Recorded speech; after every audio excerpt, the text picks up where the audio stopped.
it's Shay, and welcome to my channel if you're new, and welcome back if you're not new.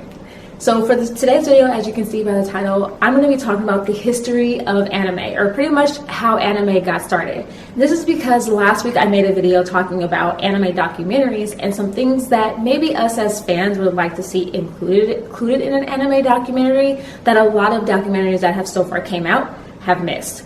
So I decided to kind of take it upon myself and do my own research. I've always loved learning a lot about the anime industry and a lot about the shows that I have learned to enjoy and just this entertainment genre in general. So I figured, why not kind of do some of this research myself and also share it along with you guys. Now, I do have a lot of notes written on my phone, so if I look down, this is why, because I want to make sure I don't miss anything that I found that was truly important that I feel like you guys might like to know. I also will link below the article that I used for a lot of the information that I found for this video. This article was extremely informative, and I believe it came from nippon.com. That is the name of the website, but I'll make sure to link it below. So if you feel like you want to read the entire article, then please, you're free to do so.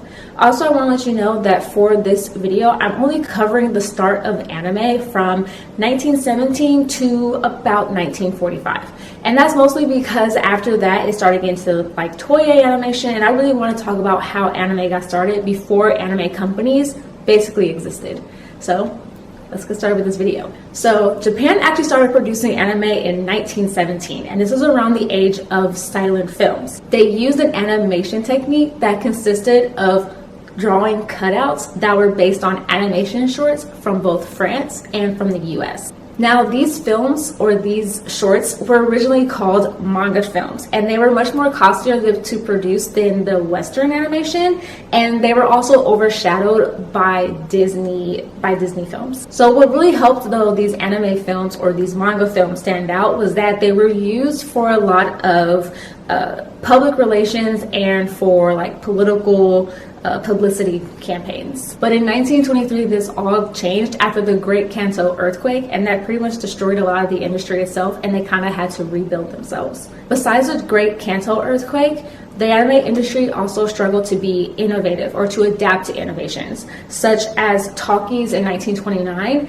and also color films in 1935. But color film actually wouldn't come to be in Japan until about 1951. The 1935 date is pretty much based off of when US started doing color films. But during this time, there was a guy by the name of Ofuji Noburo, make sure I have that name right, who's actually a Japanese film director, and he was the animator who became famous for a film by the name of Bagudajo no Tozuku, which translate into The Thief of Bagudo Castle. Now, how this film was made was by using the cutting and pasting technique that was popular in earlier history, so around the silent film age, which was 1917. This film is also regarded as the first film that became of great influence or to make a great presence outside of Japan. And I know before I talk about how anime was kind of used for like publicity and shorts and stuff like that, or like public relations,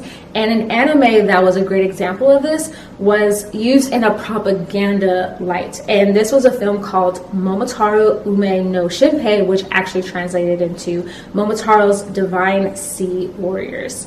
And the film was actually produced by the Navy, and it was a way to uplift spirits and to create morale, basically due to the war effort, since this was going on during World War II. And so after the war and after the bombing of Hiroshima and Nagasaki, which was of course in 1945, Japan tried to bring 100 independent anime creators together, and this did not work. This was because the animators were heavily independent and also very territorial, so it actually ended up being disbanded. And that's pretty much where I'm going to leave off with this video. That was just a few little tidbits or a few little bits of information that I found about the anime industry. I know that a lot of people know about Osamu Tezuka, which is kind of considered to be the godfather of anime, and I didn't get into his story or get into talking about him, and this is mostly because of the fact that he wasn't born until about 1928. So it turns out anime actually was kind of around before he was even born. As you can see from the information I provided, it came out in 1917. I didn't know about any of these facts, and I'm a huge anime fan, and I've actually watched an anime documentary that talked about anime drawing a revolution, and they talked heavily about Osamu Tezuka. So it was kind of astounding to find out that anime was around even before him. And I do plan to do more videos like this. As you realize, I did stop around 1945, and that was because around like 1950s was when Toei Animation was starting to become a company, and Osamu Tezuka had his own producing company themselves. This was when a lot of Japanese animation was kind of heavily not influenced, but was very inspired by Disney and the films that they were producing at the time, since around that time Snow White had came out and was a complete success. So that's where I'm going to stop and leave here. Let me know what you guys think of this video. Let me know what you guys think of any of the little tidbits of information that I pretty much gave you guys. Did you guys know about this? Did you not know about this? Are you interested in me doing more videos like this? I would definitely love to know, and please comment below. I might make this something that comes out every Monday. I don't know for sure though. I'm just kind of saying that at the moment. And yeah, so let me know what you guys think.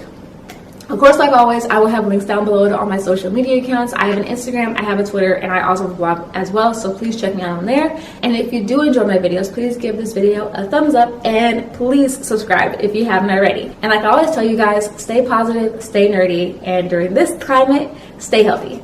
All right, you guys.